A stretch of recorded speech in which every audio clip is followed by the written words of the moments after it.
Welcome to day 4 of Auroral Festival. And this year's theme is humility, and today's theme is perfection.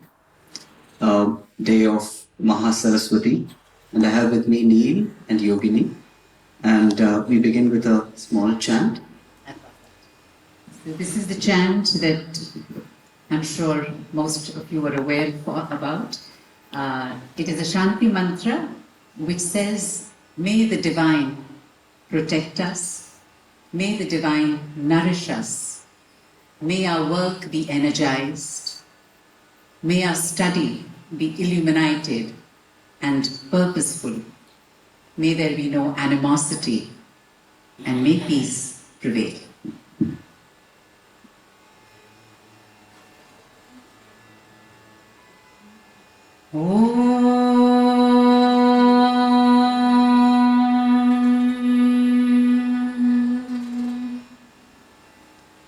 Sahanavavatu Sahanam Bhunaktu Sahaviryam Karvavahai Tejasvinavaditamastu Ma Vidvishavahai. Om Shanti Shanti Shanti.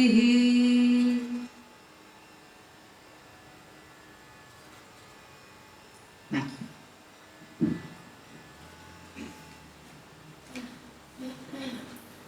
Let me read a small excerpt from Sri Aurobindo's words on the mother, Mahasaraswati, and we begin from there with this inspiration. Mahasaraswati is the mother's power of work and her spirit of perfection and order. The youngest of the four, she is the most skillful in executive faculty and the nearest to physical nature. Maheshwari lays down the large lines of the world forces. Mahakali drives their energy and impetus. Mahalakshmi discovers their rhythms and measures, but Mahasaraswati presides over the detail of organization and execution, relation of parts and effective combination of forces, and unfailing exactitude of result and fulfillment. The science and craft and technique of things are Mahasaraswati's province. Small line from larger para and Mahasaraswati. So, in a way, she is a connection between our aspiration and our action. She gets the job done in a right way. So, you both are from the art field, you are from the architecture field, and you're a dancer, art field. And perfection is very much necessary in this field, right? You cannot do anything less than that. How do you go about this pursuit of perfection with humility? How do you see the connection between these two? So I'd like to give a little background. When we say dance, my entire pursuit of excellence and perfection as a very young child began through this medium. I was initiated at a very young age. I began dance when I was 4. And at that time, it is at a very different level, right? Because you see how you delve into the form over the years, and you mature, and the form matures for you. So as I was, in fact, just telling, a friend of mine that it's been my endeavor to take the classical dance forms to the Auroral schools and create an awareness. Because at a very basic level, it teaches you life skills that are imperative in any field that you may want to indulge in. In fact, it was one of the integral parts of ancient Gurukul education system, classical music and dance. In fact, ancient Indic wisdom comes from this purpose that we are talking about. And I feel that, so some of the very basic life skills we are talking about here is perseverance, discipline, dedication, diligence, and extremely important, I think, is attention to detail. And the constant search of this, which is not dependent on any outside factor, but your inner journey and how you wish to continue. And so I keep telling even my students that this has been one of the most amazing journeys and continues to be so. I've been in this field for many decades now, and yet there are vistas that are opening up. Yet there are, I've been an avid trekker, and I remember when you see a peak and you're going towards the peak, you reach the peak and you see there is an entire range beyond. So the perfection and the pursuit continues, and you cannot but even step the first step on this journey without humility. I think perfection exists. Can we, in this journey, get ourselves outside of it to merge into that perfection? So what dance has taught me is that one is, of course, the external skill of the form, which is very precise. Like, for instance, if I say, I've always maintained that as I'm perfecting the line, I have a grid that I'm working with, and there is a perfect line for one physical form. So what is my perfect line? And I'm going to strive to achieve that. There will be a time that as you're perfecting that line, you're also perfecting the self. And unless the perfecting of the self happens, it then just becomes an external activity. Then there is a possibility that instead of humility, there is hubris. It is only when you continue the process of perfecting the self, making sure you're ingrained in a basic value system that is deeply spiritual, that your endeavors are with a sense of great humility. And so for me, this entire process, because dance as a medium is at so many levels it is working. It's working at your physical, at your mental, at your emotional, at your spiritual, and different aspects unfold depending on how much are you seeking from the field. And so over a period of time, what I have felt is that there comes a time when the skill is there, the virtuosity is there. But when you say dance, one of the most amazing parts is that dance can only happen from a great place of stillness, just as music can only happen from an incredible space of silence. So then one is working towards the being and not just the doing, because the quality of the doing is going to change dramatically based on where it is emanating from. And so for me, that has been the journey, because then what happens is what you are experiencing through your form, ultimately, there are different ways to look at it. There are people who will look at dance, and it has become so, as a profession, as something that they master and present. And it could be one activity in their life. And then there are others where it has been, for me, something that is so integral to what my life is, that it permeates. So what I am receiving through this form, I'm making sure and I'm trying to work towards it permeating my life in all its aspects. Then I could be cooking and there is still attention to detail, there is still a sense of repose from where this is coming from.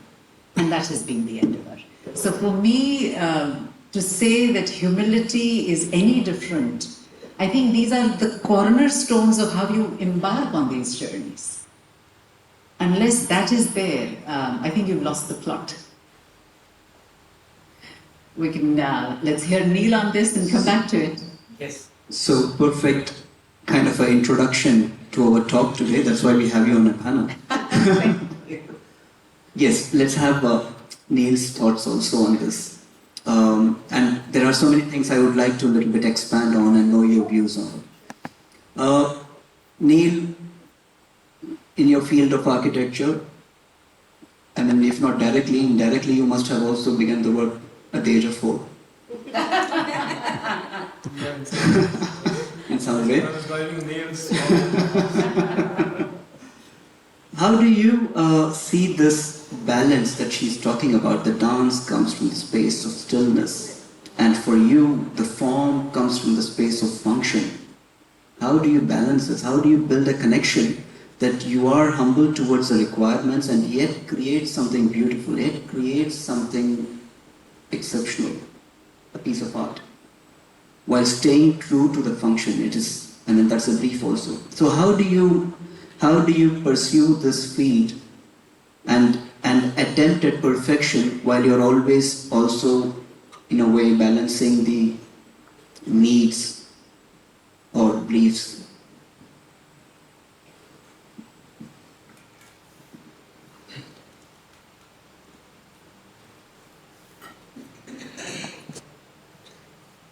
Okay, I was there was a invite to a dinner, and somebody said dinner from 7 till 10.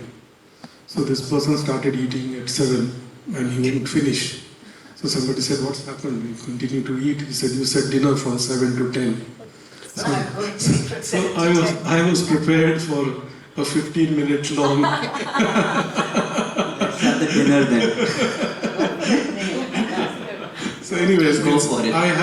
I call myself a wanderer who wanders, and these are my wanderings and my wanderings, and so I think it's got a little bit of everything. It has some storytelling and it has some poems, and hopefully we should enjoy. And what I remember now is that when Mahatma Gandhi went on stage for the first time, he was really shaking, and there was a big crowd that was in South Africa, and he could utter just 3 words. And I just got this thought that maybe right now I'll read out as many words for 15 minutes, but when the crowd is there, perhaps I'll just utter 3 words, Ma Shri Aurobindo. Right? So here, I call this particular passage Goodwill. Dear friends, a not so humble and not so perfect me has an invite to talk to those who the mother lovingly calls men and women of goodwill. If Orwell was to have another name, perhaps it would be Goodwill. How about that? And that we all gather here in goodwill is both humbling and perfecting.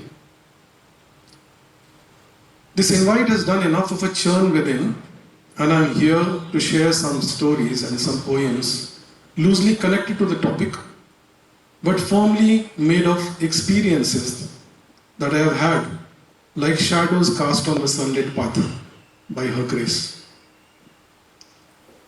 I should wear my specs. With your permission, I begin.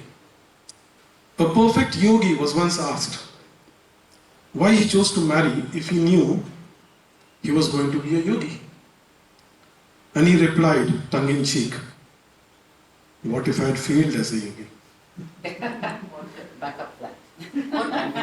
That perfect yogi was our Lord Shri Aurobindo. How humble, how perfect, and how humorous. Humility is never serious, nor is perfection. Both put a smile on us as a sign and enabler.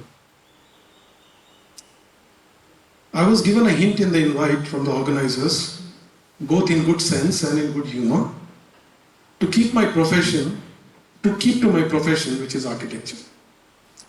Sorry for the digression, but what to do? We are mere mortals. And everything here leads to her. And who is also him. The mother does not exist without Shri Aurobindo.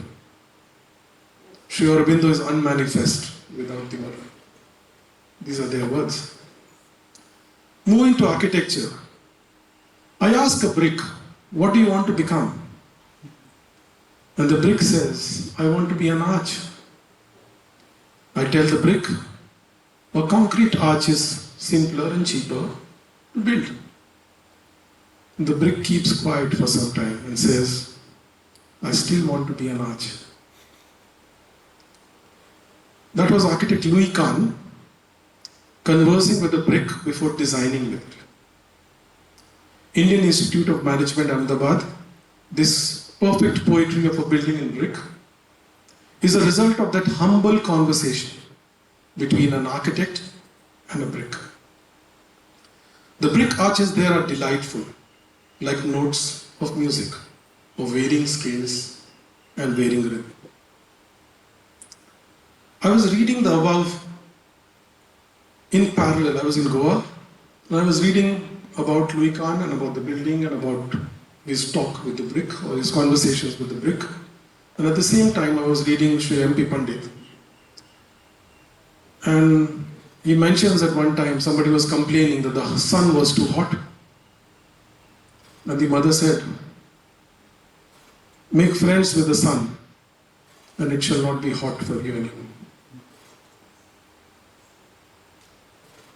So, what did the clay ask the sun? Bake me, please, and make me a brick. Pray then, build me into an arch and cast your shadows. Now I share some images that stay with me when I am at my best, which are rare moments. Very perfect and very humbling while they last. The mother for me comes alive when I see her in her balcony. But she completely takes me when I see her with folded hands praying. Sri Aurobindo, when he says, beat me more, Lord. And then the mother saying, what will you do for me? Once I wrote to her, dear sweet mother, I am humble enough by your grace to say yes to you. The rest the Lord says, the mother shall take care. She shall even do the yoga for you. Now what, mother? She asked me not to complain. How will a mother feel who is doing everything for the child if the child keeps on complaining? I've been trying to smile more often than not since then, with not so brief bouts of complaints, which begs for a new resolve each time. One such bout happened yesterday, but more on that later. The mother says, I don't think that one can ever smile too much. Someone who knows how to smile in all circumstances is very close to true equality of soul. This passage reminds me of Shipradi. Some of us here may know Shipradi from the ashram. She passed away all smiles a few weeks ago. It was, in my eyes, death beautiful. Some of us were blessed to be by her side as her body was turning blue, starting from her toes. I have to tell you, it was death which was alive, because she, when she could not open her eyes but could hear despite half her body having turned blue, would smile whenever we said someone had come to see her. And then one time we asked her, is the mother smiling, Shipradi? And she said, yes. In 3 days, she had not spoken. She just couldn't. And when we asked her, Shipradi, is the mother smiling? And she said, yes.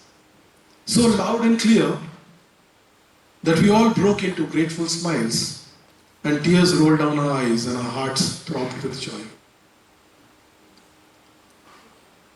I have to share this with you. I'm talking about architecture. Kalpana, the housing project on the Crown here, went through many a resistance. Whenever we had a meeting here, we would inform Shipradi, and right when the meeting would be on here in Auroville, she would be sitting at the Samadhi, praying. Smiles are like prayers, both very potent. Back to architecture, and I think this is the part that will answer your question a little bit. Someone asked me, I've gone through 20 years of your team's work, and they all look perfect and nice and beautiful. So how have you grown? How have you evolved?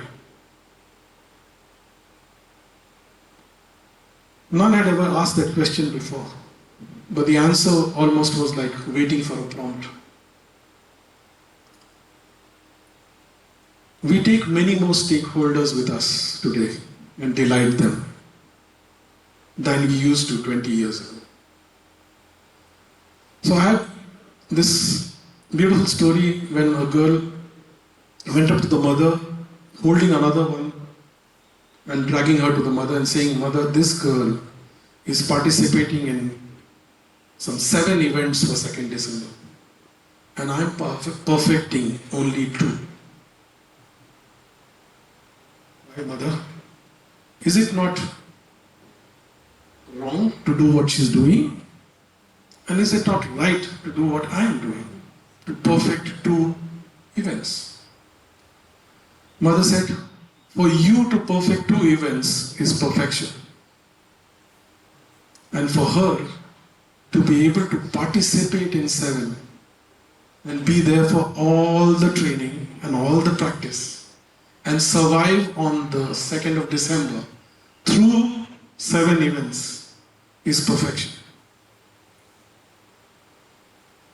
So, in architecture, we always have this macro and we have the micro. And as you keep doing macro to micro, of course those boundaries also expand. You can keep going deeper, you can go within the table, you can go inside that wood. But somewhere it has to also belong to this hall. And this hall has to belong to the street, and the street has to belong to the city. So there is that macro which keeps on expanding, and there is that micro which keeps going deeper. And it's at a certain time when you can straddle those scales to a level where you say, so I have to confess that I didn't call myself an architect till the time I turned 50. Other people would call me an architect. I just held back. And when I was 50 in a meeting, I said, I am architect Neel. I introduced myself as an architect. There was something in that where I said, if there is so much that I can do for any project that comes, it's then that you get a feeling. And that is a feeling of dignity. That ain't not humble. It comes from a place which is very humble. It comes from a certain clue. And I would touch upon that idea. A lot of people, like when he said, there is skill, there is talent. But those are just indicators. That when the going gets tough, you shall have the drive to continue. Talent is only does that. The rest is all gained as you straddle those paths, as you tread on that path, as you keep doing it. As whatever comes, you do. And you keep at it. And a lot of people put you down by saying, this was not perfect or that was not perfect.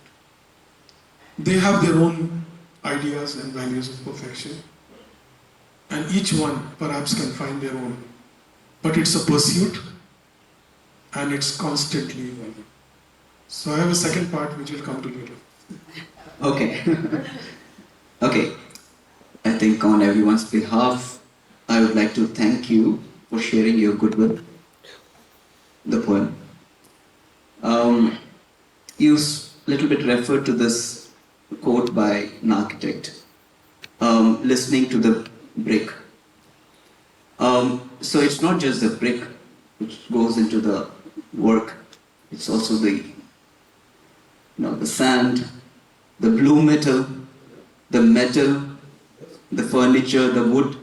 How do you, and then these are inanimate, and then there are people, your workers, your engineers, your contractors, apart from your clients. The idea of having you, and I said as an architect, it's not to, the idea is not to know about architecture in your field of work. In a way, how do we draw a parallel? How do we take the crux of your field, like yours? There is something that goes through as a foundational vibration. That's what we are trying to catch. And what can others learn from it? It can be anybody. It can be a student, it can be some other professional. How do we kind of bring the connection between humility and perfection? How do we invoke the power of the Mother, Mahasaraswati? So how do you make sure that you listen and you know that you're listening to that brick or the people, and yet you have the macro picture? How do you, with humility, find the perfection to manifest something? What's the thread? What's your mantra that others can learn from it? Would you like to share? And then I go to, yes, I will come to you. Quickly, yeah, the second part we will come to it in the end. Yeah, so We will close. The second part is the answer? The answer is so it's these stakeholders which you carry. So only when you are humble, basically your ego is not shouting. So you can listen only when you have somewhere started to lose your strong sense of self.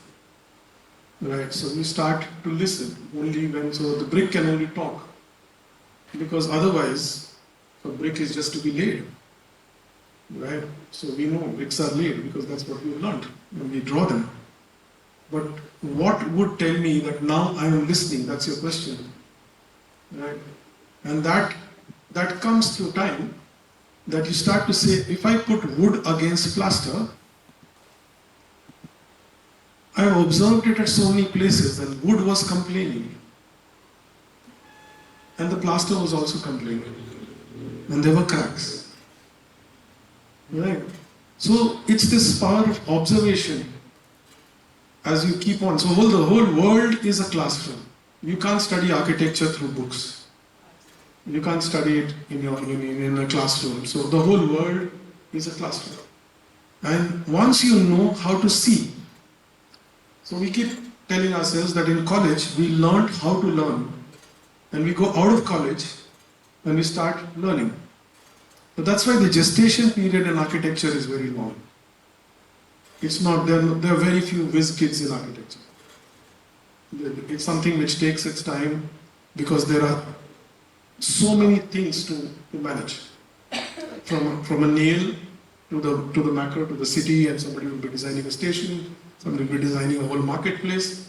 But I'll tell you that if you design for a conversation to happen in a bedroom, can you identify with those two people who are sitting with their backs against the same headboard, trying to have a conversation?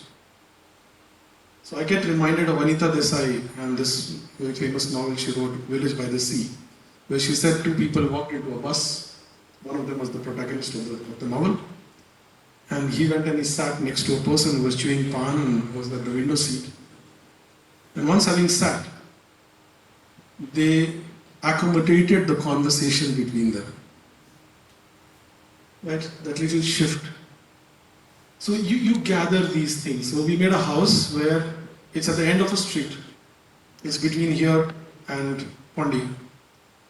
And because we know that all the people would be coming from that side, as a gesture of welcoming people, it's a cube. The cube is just tilted there. Because when I talk to her, I turn towards her. When I talk to you, I turn towards her. That's an architect who is now able to listen. I hope I've answered the question. I mean, in a way, I maybe extend it to Yogini. The play of ego. How do we remove it for finding perfection? And also, like he said, you learn to learn while you are studying. And it can be true for not just architecture, it can be true for any form or any faculty. And then when you practice, you learn more. So, to begin with, the whole concept of how we learn with our masters, we are surrounded with greatness. When we are learning with our great masters, I remember as a 12-year-old, and so many of these nuggets that your masters share with you are going to shed light like a torch house all through your life. I remember as a 12-year-old, we have what we call a concluding sum, which is a concluding movement. And he asked me to demonstrate something so that he could make corrections. And to a 12-year-old, he's telling me that I want that line that you're drawing to go to infinity. As a 12-year-old, I did not quite understand it fully, but it stayed with me. And then as you delve deeper into this, you realize that what we are talking about is energy expansion. And it is only when I am going to suffuse each of my lines with the energy it demands that it is going to hit infinity. Why do you see a 5'4" something be on a 30 by 40 stage and envelope that stage? The physical form is not that large, but it is the energy expansion. Now, tell me, when we are talking of any of this, where does ego come in? There is just no... So for me, that honestly has been a non-issue. For me, one walk in the morning when I go in Orwell, nature is one of the most humbling forces. The godlight that I see, the banyan that I see, just the shapes that you see, right? Where is hubris coming? It is only with the deepest sense of gratitude and humility that you can traverse this. Otherwise, I mean, so as I told you earlier, there are now, so the form, Indian classical music and dance was to give you an experience that you are not. What has happened is, and this happens when you are rooted deeply in your value system, in the spiritual value and the purpose for which these arts were created. When they are not based in that value system, that very art form today, for many, has become a projection of the self. So there you have. Then of course there is lack of humility, there is hubris. So I think at the end of the day, it is on the individual. What are you seeking from this? What is your intent? And I think that greatly drives the journey as to what you are seeking from it. I don't know if I've answered your question, but that's how I look at... Absolutely, absolutely. A little bit I want to take you back to another thing that you said, that you teach. You are trying to bring dance forms and the purpose of why we do it, to the children. It's wonderful. In this, now I want to, again, like I said to him, it's not about dance, it's about larger aspect of why we do things. In the age of online learning, WhatsApp universities, YouTube courses, how do you, and this you talk about this Guru Shishya Parampara, and when that existed, it is not just the information that is passed on. Absolutely. No, when you little bit refer to this patience, precision, perseverance as a very necessary, essential, integral part of learning and finding that perfection. And when you do that kind of rigor, you not only bring perfection to your craft or your art, you also bring perfection somewhere inside. It's again an integral process. No? Absolutely. I mean, as I said, as you're perfecting the line, you're perfecting the self. Right. And so that process has to happen. Your question about how online... how do we bring this to this idea of learning? How do we pass this on? Let me read this little phrase again, one little quote from this Mahasaraswati para. When she takes up the transformation and new building of the nature, her action is laborious and minute and often seems to our impatient, slow and interminable, but it is persistent, integral and flawless. So it may appear to be a little boring for the younger generation. Oh, it's I mean, you as if it's just a, just making them work for the sake of, No, I seem as a punishment. It all depends on the facilitator. It all depends on how are you being able to infuse that passion in a student. And that happens when there is osmosis of the energy, which doesn't happen on online classes. In online classes, at best, you may get a glimpse of what the craft is. But if you are a serious student, and I know since COVID, of course, there are innumerable teachers, and I do not want to take away from the good work they may be doing, but I deeply believe that if you are a serious student of the form, you need to be in the presence of a teacher to receive. You are receiving so much more than just the art. Exactly. And for that, the presence is required. And that is why I remember, so if you go up north, Maharaj ji वगैरह कहते थे कि ये सीना बसीना सीखने की कला है. You have to be in front of each other to learn this form. So I greatly pay emphasis to that. I do not do much online teaching. The few students who I do teach are ones who have been with me for at least 4 to 5 years, in-person physical classes, where they know my nuanced teaching, I know their bodies, I know how they are going to work. Then I'm being able to adapt it online. But if tomorrow someone said they wanted to learn with me and begin an online class, I would in all honesty say that, no, if you wish to learn with me, it will have to be in person. Because I truly believe that there is so much more, and it is, you're trying to mold that child. And again, so when I came, I have to share this with you and everyone. When I came here first 5 years ago, a number of people told me that, oh, it's going to be an extremely difficult job for you to start teaching here. People are not that accustomed to this rigor and this discipline. And I said, we'll see. Because for me, carrying forward this legacy of what I have been blessed with has been a very integral part of who I am today as a person, as a teacher. And so I felt that I needed to share. I felt that I needed to at least bring in some of these young students to understand what this is all about.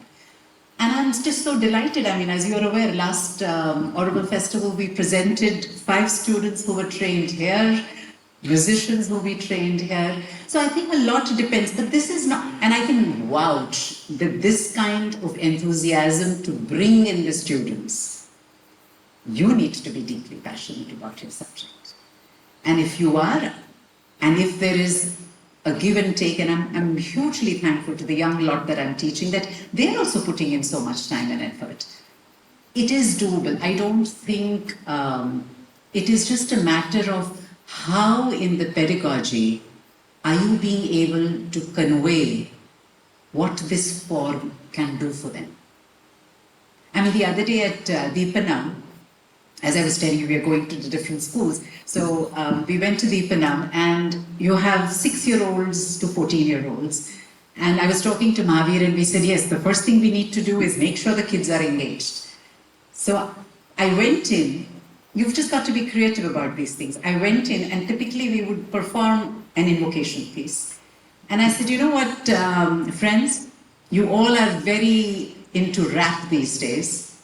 Would you believe that the original rap was in Kathak? 150 years ago. We have Kavita. And so I went straight in with a Shiva Kavita, which is a very powerful piece. And they were looking at me with their jaws dropped. And there you have them. Once you can get them engaged, you've got to be creative enough to understand how to do that. Then I think children are very smart. I don't think we should underestimate them. They will see and they will recognize that, yes, there is something over here that I'm intrigued about. So I think there is a little more effort that needs to come in from both sides, but doable. Thank you. See, it is one thing about high art where we purely do it for passion. And when there is passion, I think the rigor somewhere automatically arouses, right? But what about the other fields wherein it's not just passion. You pursue something for your as a means of earning a livelihood, and this is where architecture kind of dabbles in between high art and also the very functional, practical vocation almost, right? How much do you think, and I'm talking from a very Indic perspective here, that we have so many graduates who come out, and this government estimation is that more than 50% are unemployable. Because we may give them knowledge, even to the extent very dry knowledge or information, and you may have many volunteers who work with you, who come and want to learn with your, and then you find where is the aspiration to find perfection in your work? And how do you think we can a little bit get over it? In our oral context, all life is yoga and work is primary, and we see the beautiful gems here who have dedicated their lives to work. And when you are regularly doing years, decades, perfection is bound to come. But when you are dealing with an outside world where it's chalta hai, jugaad is a key operating word, how do you find perfection with the jugaad doctrine? I feel like Yogini mentioned, it's actually your journey. So the work works on you. So you choose what work you do so that you subject yourself to be sculpted by that work. So it's a very personal choice. So you make the choices you make. So you hand over that chisel to her to sculpt you. Right. So you work with other architectural colleges and institutions yeah, also, right? So how do you try to influence? Because do you think there is a need for it, first of all? Yeah, so one of the things that I think always keeps us at peace is when Sri Aurobindo said that if I have just 100 followers, it's enough. So a lot of times whenever we do any pursuit, whether it is occupation or any other kind of pursuit, there is some tendency in us, because we have been westernized in some way, where we say how to multiply, how to make it bigger, how to teach more, how to make bigger things. Everybody demands that. So when I started writing poems, everybody wants me to publish. Anybody who reads it says, why don't you publish? Why don't you have a website? So there are things which are like, it's a universal push towards, like it's like a virus. Yeah. Right? And then we say, I don't want to publish. But if you want to read my poems, I'll send them to you. Right? Yeah. I like when I recite for a purpose. I write for occasions. Right? So after Anita's invite, I wrote some 10, 12, 15 on humility and perfection. I just tried. And so it's something that you do for yourself. Right? So then there are people, and about the internet I have to say that, when there were books, even that was distraction. In my dad's time, radio arrived. In my time, TV arrived. Right? And now, in this time, internet has arrived. And people, I cannot forget that person who introduced me to Mother Sri Aurobindo. He was telling stories at Nainital when I had gone in 1985. And when he was in Pondi, when I came to Pondi, I met him and I asked him, it's all sleep, everything is, internet is what it is. 70% of it is porn, right? And I asked him, sir, what to do with this? Aren't we going downhill? And he said, no. No. No. He said, in our time, when we see an ankle exposed, we could not sleep for 3 days. You guys can go out holding hands, play on the beach, and go back to your homes. So there are things which have to be seen in another perspective. We can't always have. So same thing about perfecting an art. But how do new art forms develop? If we keep perfecting the same art and saying these are the perfect lines and this is how it has to be. So what we are doing and what the internet is enabling is something beautiful. It has now made it much cheaper to broadcast more images. So we have had a big flood of images coming from the West. Even in architecture, we fail to think in another way because we've been bombarded with images which is that this is likable and this is not. Right? Exposed concrete. What is there in exposed concrete to like? You have to find out. Because the janta that we build for doesn't like exposed concrete. But as an architect, it was sold to me. Corbusier used it, Alto used it, this person used it, that person used it. So you have to be humble enough to say, I am serving my land. And how will I connect to this land? And these people are this land. Right? Now, their aspirations is what we should be building architecture for. Because we are serving them. Right? And somewhere, Jagjit Singh, Chitra Singh, one of my favorite singers, they bridge that gap. Sri Aurobindo also has bridged that gap. He has written all the Vedas and all the Upanishads in English. It's a bridging of the gap. It's belonging to this century. It's belonging to this time.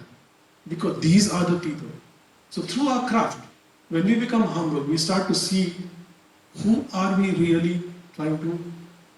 So we are not trying to teach Corbusier's architecture to a Pondicherrian. No, let's see what a Pondicherrian person, where his grandma still chops vegetables on a floor. Can we give good daylight on the floor of the kitchen so that she doesn't have to switch on a tube light? But that can't come from a blind obedience to any master architect. Right? That's the humbleness I'm talking about. So, what he's referring to is life imitates art and art imitates life, no? In a way. So, if some also say that life, the art is usually the forebearer of culture, and Janta, the masses, are usually the laggards they follow. So, as architects or artists, you set the standard very high, and every time it's about setting it even higher. Is it something that when you pursue, how humble are you need to be to say that imperfections are also part of it? I mean, are we also, there's also saying that, if I'm paraphrasing in a way, perfect is the enemy of good or something like that. Because I'm often blamed for pursuing perfection, and it sometimes for people around it becomes a nuisance. If the pressure is from outside, yes, it may be. But if it is your drive towards perfection, then I don't think that then it is, as I said, it's a journey. And it will be something that you will continue to do and continue to chisel and continue to improve upon. So I'm sure when you're looking at the graph, you are at yourself at different stages. Yeah. So I think when you look at psychology, and today when perfectionism is criticized, that is all coming from the place where we're in classical dance and music, we're talking objective perfectionism. There is a perfect sur. You cannot, if there is a sa that I was playing here, that harmonics is telling me what it is science. It is undeniable. Where is the problem when the world is telling you, oh, you need to be size X, and you're trying to reach that perfection? That is outside validation. That's outside media trying to tell you what is right and what is wrong, and is that perfectionism? When I'm nowhere even close to what that field is. I'm coming from a very, very different space here. And so I think then this whole thing of it becoming a pressure on you or our imperfections, it is your journey, yes, you will continue, which is why you're chiseling away, which is why I'm working at that line, knowing that it can be better. The pressure is when you're taking it from a very different perspective. At least for me in the classical arts, that's how I come from it. Right. Thank you. Yeah. Closer. We just talked to, I went to Pranab Kumar Bhattacharya, Dada we used to call him, and I asked him, and I asked him, Dada, I'm doing this architecture, I'm paying salaries, I'm running a business. I had come here to, follow on Mother and Sri Aurobindo's footsteps and, learn things from them. How is yoga going to happen? Right. And he just told me something very simple, which just put me at peace. He said, work will make you plastic. It will make you ready for yoga. So somewhere, we just get prepared. So where's the perfection? When she calls us to the great adventure, what's perfect in an adventure? Her invite is, welcome to the great adventure. And what's perfect in an adventure but for the will and the perseverance and to continue and to have that blind faith that she's there, she's leading. That's perfect. I mean, that's Beautiful. That's a good closing note. The rest of the thing, perhaps, if you can, I would like to hear you. Yes. But I think we have a 7 o'clock program, Mohini Atam in Bharat Nivas. So thank you all. Do you have anyone, any question, final, anything to ask? Super. Thank you very much. Thank you.